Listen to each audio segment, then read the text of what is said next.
da sind. Hier ist der Kölner Treff. Herzlich willkommen am Freitagabend. Richtig, hier ist das Kölsche Oktoberfest und wir begrüßen in unserem Käferzelt der guten Laune folgende Gäste. Als legendärer Sportkommentator rutschte er in eine Spielsucht und verlor alles. Nachdem er selbst den Ausstieg schaffte, versucht er jetzt anderen zu helfen. Werner Hansch, herzlich willkommen.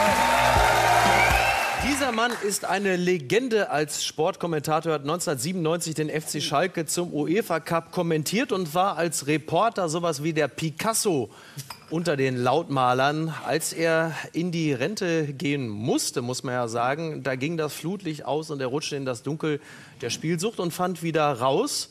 Und heute hilft er anderen. Herzlich willkommen, Werner Hansch. Danke.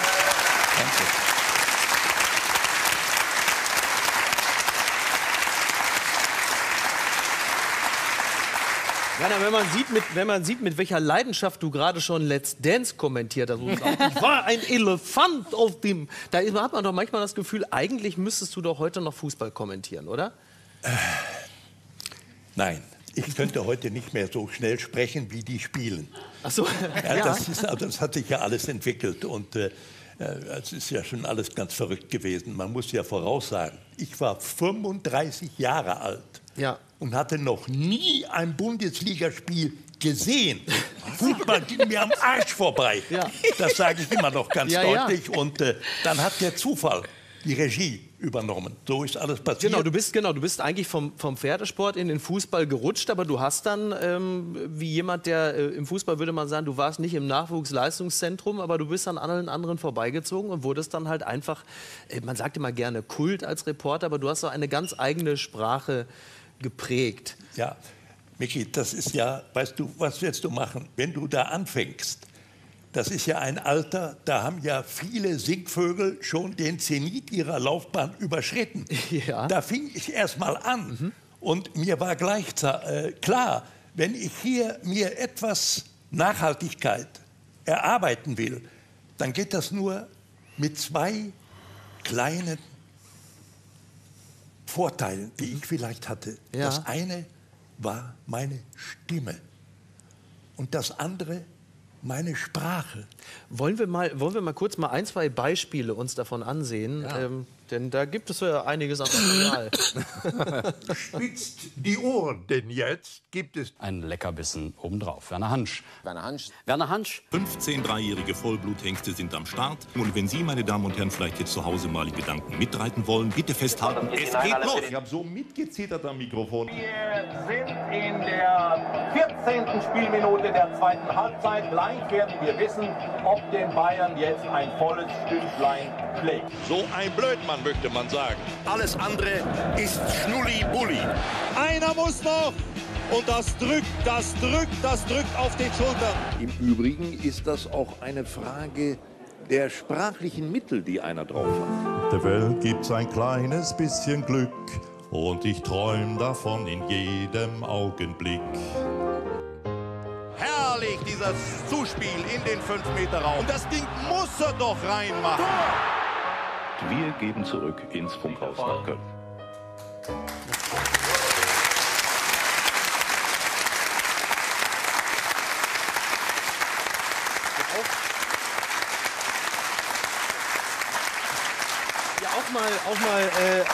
An dieser Stelle auch mal großes Kompliment an die Redaktion, die immer so schöne Matzen bauen, die dann man freut sich richtig, wenn man es sieht. Das tut so gut, oder? Das ist doch schön. Ja, das ist natürlich sehr erfreulich, klar, nach so langer Zeit. Ne? Du warst ja, wir greifen jetzt mal ganz oben ins Regal, so unter den Sportkommentatoren, du warst ja wirklich kurz vor Franz Beckenbauer. Aber wie das bei Profifußballern auch ist, die fallen oft am Ende der Karriere, fallen sie in ein Loch.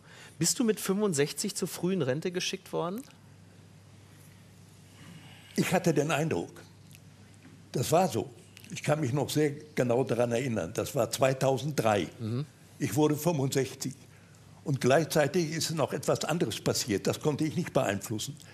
Die Fußballrechte an der Bundesliga, die 11 Jahre bei Sat.1 waren, ran Sat.1 Fußball. Ja. Ich war Chefkommentator. So. Und auf einmal ging das Gerücht, hast du schon gehört? Kirch ist pleite. Ach so, ja, ja. Ja, ja. Und am Ende war es kein Gerücht. Und wir hatten eine große Versammlung in München. Auf dem Podium saß unser Programmdirektor, toller Mann, Michael Leon, der sehr viel vom Fernsehen verstand.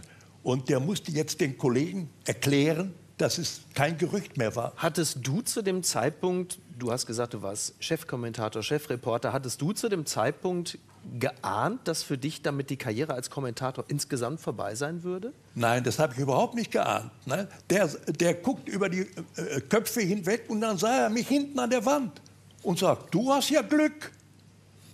Ich denke, spinnt der? Ich habe Glück. Ja, ja, sagt er, du gehst doch im August in Pension. Ah, okay. Oh. Ich habe gedacht, das kann doch nicht wahr sein. Das, was ich 30 Jahre lang mit zunehmender Inbrunst gemacht hatte, das, was auf einem grünen Rechteck passiert, mit meinen bescheidenen Waffen, Stimme und Sprache, für Menschen über ein Medium so zu vermitteln, dass offensichtlich etliche Spaß damit hatten. Das sollte zu Ende sein, nur weil ich 65 wurde. Das konnte ich nicht glauben. Das ist halt das, wenn man seinen Beruf mit Leidenschaft ausübt Das und ist nicht so. nur darauf wartet, dass man endlich in Rente kommen kann. Das ist genau, das ist ein ganz wichtiger Punkt, Micky, den du jetzt angesprochen hast. Das sage ich heute immer wieder, wenn ich mit meiner Geschichte durch die Lande ziehe. Passt auf, Leute, wenn der Punkt, und ich denke immer an den vorbildlichen Buchhalter, der macht 40 Jahre einen tollen Job, der hat kaum mal einen Tag gefehlt. Alle seine Bilanzen stimmten fast immer bis auf den Pfennig. Und dann kommt dieser Tag. Er darf nicht mehr ins Büro. Wenn der darauf nicht vorbereitet ist, ist es ganz gefährlich. Also ob er dann Briefmarken sammelt oder Rosen züchtet, ist völlig egal. Aber Sinn, die Sinnfrage wird so wichtig für diese letzte Lebensphase. Denn wenn du in die Pension gehst, dann beginnt ja im Prinzip der Lebensabend, die letzte Phase des Lebens. Und dann brauchst du Sinn. Und ich hatte keinen Sinn. Genau. Ich will dir sagen, was ich hatte. Sehr viel Geld. Ich habe immer sehr gut verdient in meiner Position. Nebenbeschäftigung, auch gut honoriert. Viel Geld und viel Zeit. Ja. Diese Kombination. Unglückliche Mischung. Ja, das war für mich eine tödliche. Aber es ist interessant, weil das nämlich bei Profifußballern ja auch so ist. Also teilweise schon während der aktiven Karriere und noch viel schlimmer nach der aktiven Karriere. Weil das ist ja immer der Satz, der immer fällt, ist, ja, der hat doch so viel Geld, wie kann denn das alles weg sein? Aber das geht ja oft so. Du bist das beste Beispiel dafür. Ja. Wie lange hat es bei dir gedauert, bis es weg war? Als insgesamt 8, 9 Jahre bestimmt. Eine furchtbare Zeit. Kein Mensch, der das erlebt hat, kann es sich vorstellen, welche Kraft diese Sucht entwickeln kann auf einem Menschen. Ich sage dir, ich hatte am Ende, bei mir war alles weg, Menschen angepumpt, natürlich immer mit falschen Geschichten. Ja, ich brauche gerade was beim Finanzamt oder ich hatte einen Autounfall. Es war ganz schlimm.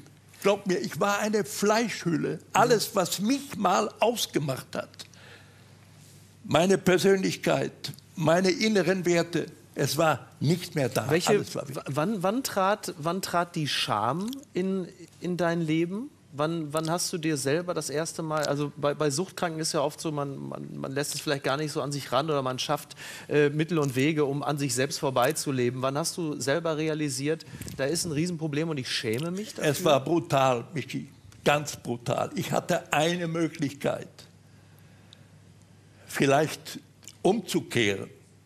Die habe ich leider verpasst. Du lebst ja in der Vorstellung als Suchtkranker, ich habe bisher einfach nur Pech gehabt. Ja, wenn man spielt, ne? Ja, Zum sicher. Beispiel, genau. Aber ab morgen beginnt der große Rücklauf. Und ich werde alles gewinnen, was ich bisher verloren habe. Ganz typisch für diese Krankheit. Ganz typisch. Und dann ist es leider passiert, es war, wenn ich darüber nicht nachdenke, es war aber für mich der einzige Weg. Ich war in diesem TV-Format, Promi Big Brother. So. Mit überwiegend jüngeren Menschen. die meisten davon weiblichen Geschlechts. Das sind Die waren ganz vorne schwierig, gut ganz gebaut und hintenrum auch. Und die wollten eigentlich nur mal auf die Titelseite des Playboys kommen. Unter anderem. Ja, damit wir musste kommen ich heute gut weg. zurechtkommen.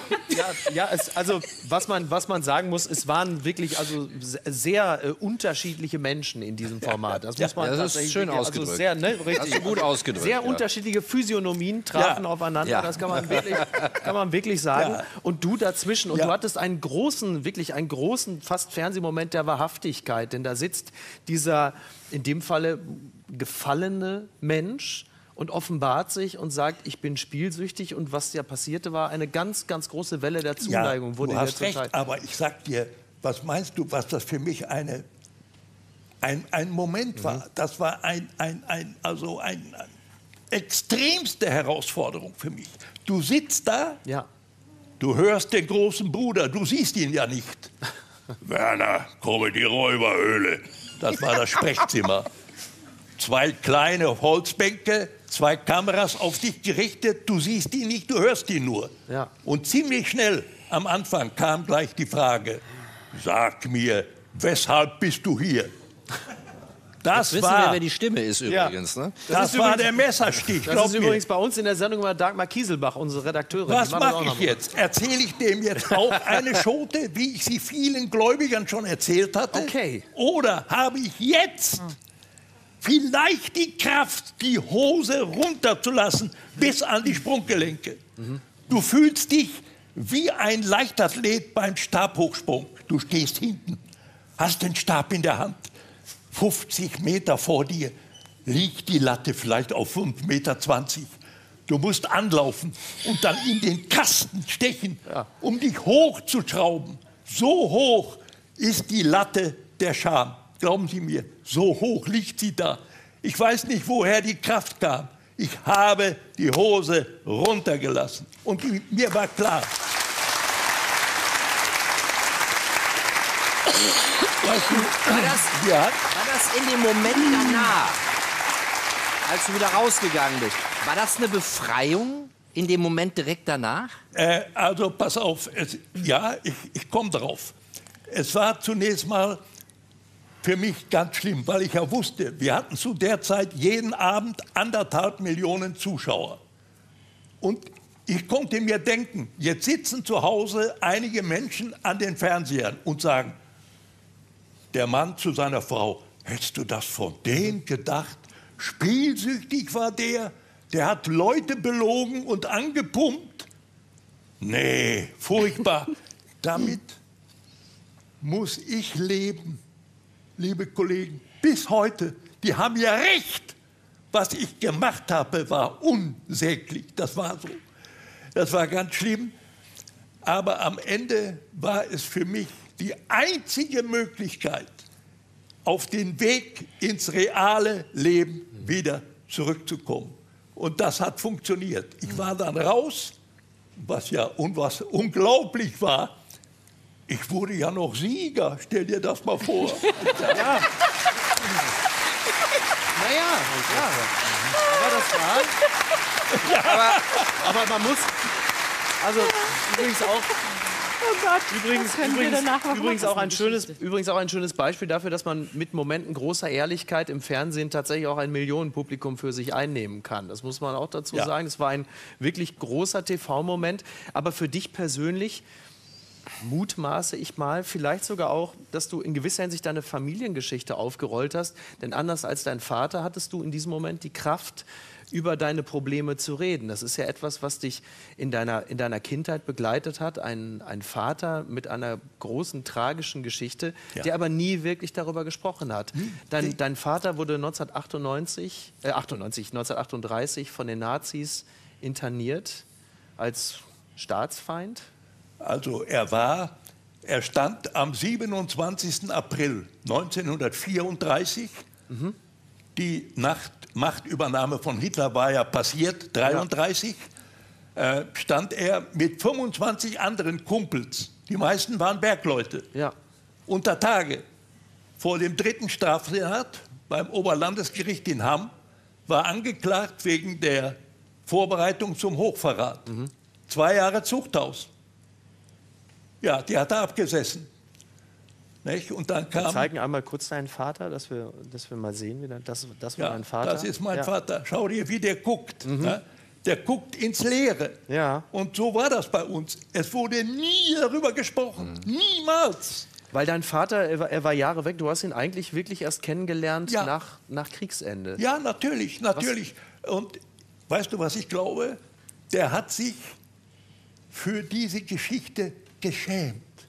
Der hat sich geschämt, dass er im Zuchthaus war, als Nazi-Gegner. Ja? Ich bin so stolz heute auf meinen Vater, deswegen, weil wir ja heute wissen, 95, vielleicht auch 96% aller Deutschen, nicht alle gleich euphorisch, aber mehr oder weniger sind die doch dem braunen Rattenfänger hinterhergelaufen.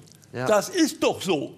Und ich sage hier an dieser Stelle auch noch mal ganz deutlich, was wir da erlebt haben in dieser Periode, ein bisschen was ist heute noch da. Weißt du, in der Kaiserzeit hat man gesagt, am deutschen Wesen soll die Welt genesen. Dann sind sie nach Afrika gefahren, haben Völker ermordet und haben Kolonien erobert. Ja. So war das. So. Und ein bisschen, was sage ich dir, dieses Gefühl der völkischen Überlegenheit.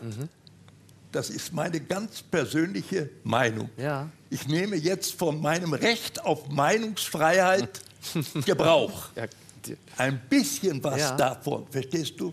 Dieses Gefühl des völkischen Überlegenseins ist immer noch in unserer Gene. Davon bin ich überzeugt. Das ist ja auch sicherlich von jemandem, der Mitte 80 ist, vermutlich auch nochmal eine andere Expertise, weil du diesen Geschmack von damals vielleicht auch noch ein bisschen im Mund hast und noch weißt, wie das in den letzten Jahrzehnten entweder rausgewaschen hat oder halt eben auch nicht. Ja, weißt du, und natürlich ist mir heute klar, wir müssen über Stauffenberg reden. Wenn du Glück hast und kommst im Geschichtsunterricht bis zur Oberprima noch dahin, das passiert ja oft gar nicht. Ja. Wir müssen über Stauffenberg und über seine wunderbaren Menschen, die alle gekillt wurden nach dem Scheitern des Attentatversuchs. Ja. Wir müssen über die Weiße Rose reden.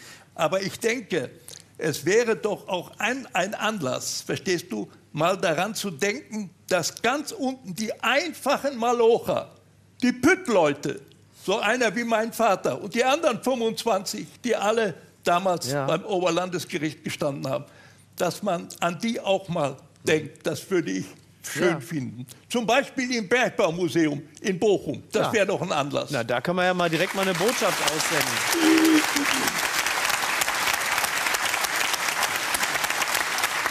Aber das ist vielleicht... Aber das ist natürlich vielleicht auch so, also so schön es ist, dass wir rund 80 Jahre Frieden und Demokratie haben. Auf der negativen Seite bedeutet das natürlich auch, es gibt kaum noch Menschen, die sich daran erinnern können, wie es war, als es das nicht gab. Und die es erzählen können.